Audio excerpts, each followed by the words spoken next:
I go to bed as a woman and I go to bed with a man. I am a straight trans woman. My sex assigned at birth is nobody's business but those who I choose to disclose it to. Gender roles. Gender roles is the role or behavior learned by a person as appropriate to their gender, determined by the prevailing cultural norms. And a lot of the times you see roles in TV, gender roles in TV and film, and also in your daily life. So I grew up in a Puerto Rican household, and all the women in my family, they were like, their gender role was to cook, clean, make sure that the men are provided for in the family, and the men on the other side had to work hard and bring the money and pay the bills. So that's kind of like what a gender role is. So, because of gender roles, we have to understand our subconscious, I'm sorry, patriarchal ideas. Um, these are like unconscious conversations that we have. I'm sorry, these are like, yeah, unconscious conversations that we have. And decisions that steer individuals into gender roles and reinforcing patriarchal systems. This is like a whole big topic. It's going to be a lot to take in. Because in this conversation, we are discussing privileges and powers and understanding how we all contribute to patriarchal systems. So, what does that look and sound like?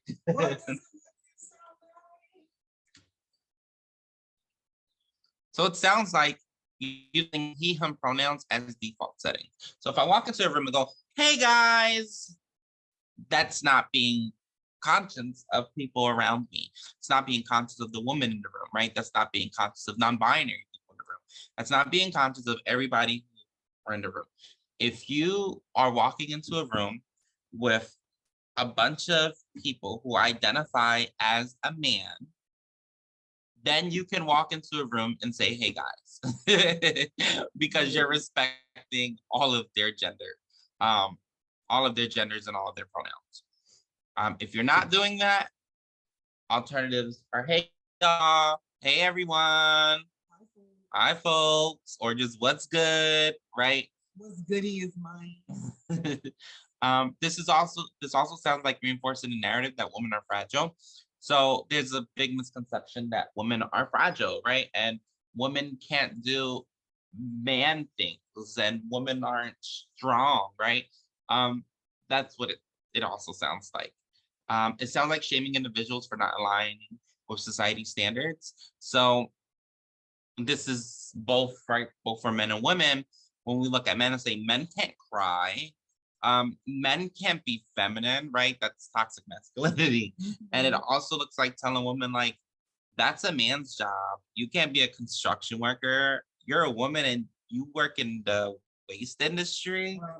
It looks like labeling items for women or men. So saying, that shampoo bottle is for women, or this book has to be for a woman, right? Because it's pink. Which it doesn't have to be. Fun fact about labeling things for women and men. This is actually a marketing tactic to do. Women stuff are more, or things labeled for women are more expensive than things labeled for men. And they have the same exact ingredients. So like in deodorants, same exact ingredients. Shampoos, same exact ingredients. Bar soaps, same exact ingredients. This also looks like separating individuals based on their sex assigned at birth. So saying this is a male line, this is a female line. This is the male bathroom, this is the female bathroom. And then it also looks like policies that reinforce gender stereotypes. So women need to wear a skirt, men needs to wear pants, women have to have their hair in a bun, men have to have their hair buzz cut. Like those are very horrible gender stereotypes. So we go into micro and macro aggressions. Microaggressions are the small aggressions that sometimes we don't see and we pick or we see later on. They're kind of like backhanded compliments. So what really resonates to us as people of color is like, you're pretty, right, for like a Black woman, or oh, you speak great English for somebody who was born on the islands. Right, those are microaggressions, and then macroaggressions are like really big things, really big statements that we say, right? So it's like using a blanket statement like all lives matter, right? Like that's a macroaggression. That is literally a statement that came out to invalidate Black Lives Matter. It also looks like saying like things like the gay agenda. It also looks like generalizing people of color, right? Like, when they come around, you gotta be careful because they protest and they destroy everything, right? Those are like macroaggressions. So, how do micro and macroaggressions look in these types of environments? Sometimes they can pop up and someone's like, you don't even look trans.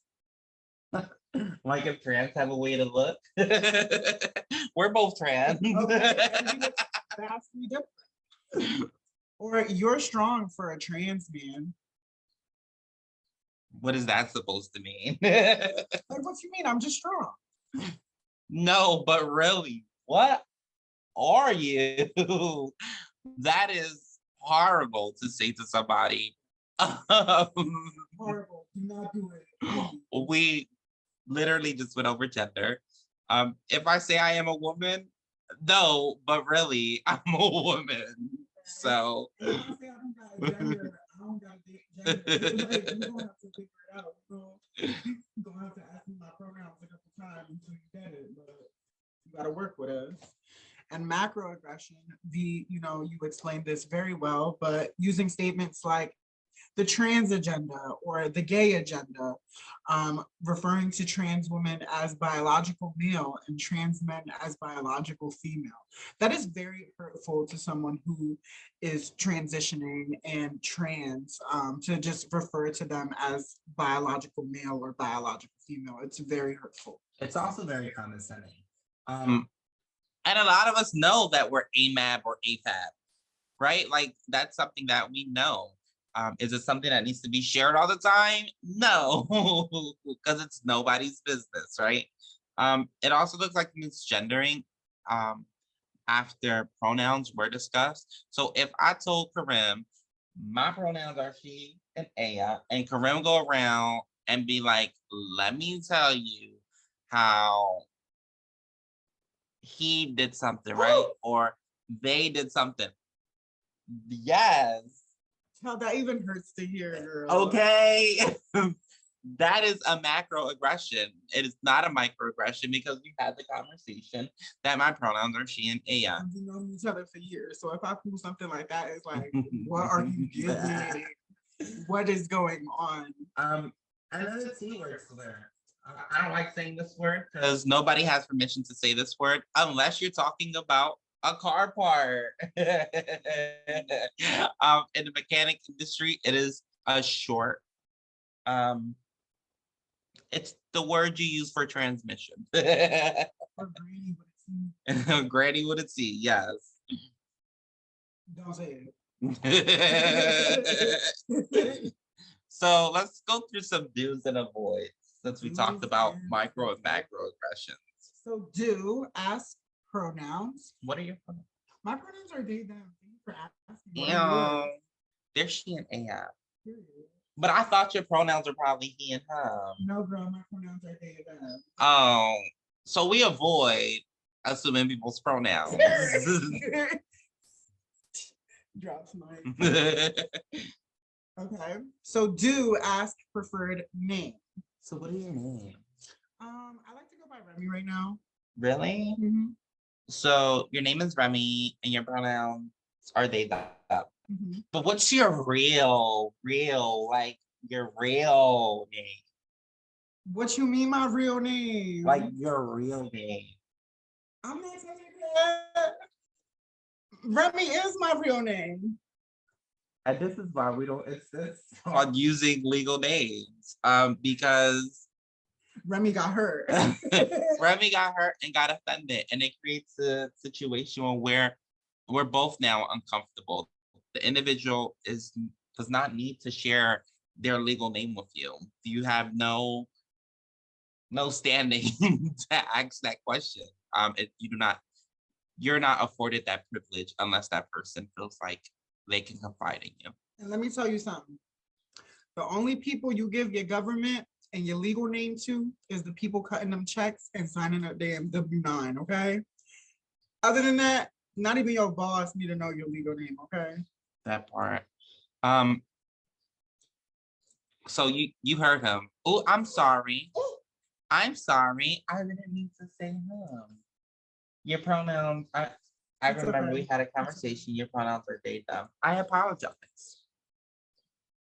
But this is all confusing for me. What you mean it's confusing? My It's existence just is confusing? too much for me. I'm calling HR. I can't do this. So apologize for misgendering somebody and avoid saying this is confusing because it's not fair to anybody. We can compare this to race. Like when we say, don't touch my hair, and somebody's like, well, why don't you want your hair touched? Why are you misgendering me? And telling me this is confusing, right? We can also compare this to language barrier, cultural barriers, right? We need to avoid saying things are confusing and just understand that it might be confusing for us, but that doesn't give us the right to tell somebody this is confusing and I'm just doing this because I'm confused instead of I want to learn more. And remember, always the rule of thumb is if you can't remember a person's pronouns, it's okay to ask. Your pronouns slipped my mind. Can you remind me your pronouns again? There's she and Am. Oh, thank you. You're welcome. And if you can't remember somebody's pronouns, and you want to ask them a question, you can always use their name as a default. So instead of saying, or not ask them a question, refer to them, you can always say, Karim, step out of the room. I don't know where Karim went, right? Instead of saying, I think Karim is on lunch, right? Instead of, I think they're on lunch. I don't know where Karim went. I think they stepped out of the room. You can just use a name as a default. And then go back to Karim and see Karim. Be like, hey, Karim, what are your pronouns again? Trust me, you catch a lot more bees with honey. Is that the quote, right? Catch a lot more bees with honey. Why is this important?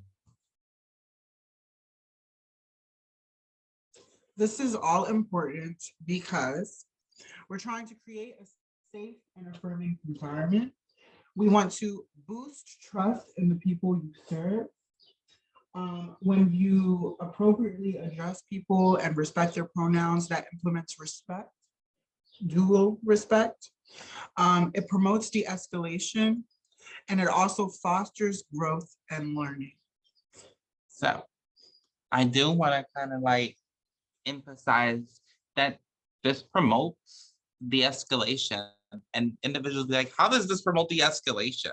It promotes de-escalation because we're understanding that using proper pronoun usage, right? And using proper pronoun usage, making sure we're not saying misogynistic, patriarchal, or hurtful things to individuals, and understanding our privileges and where we stand in certain things.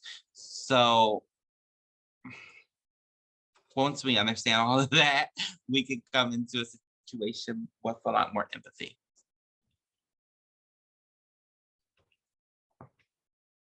Yeah, and I mean, we're done. That was it.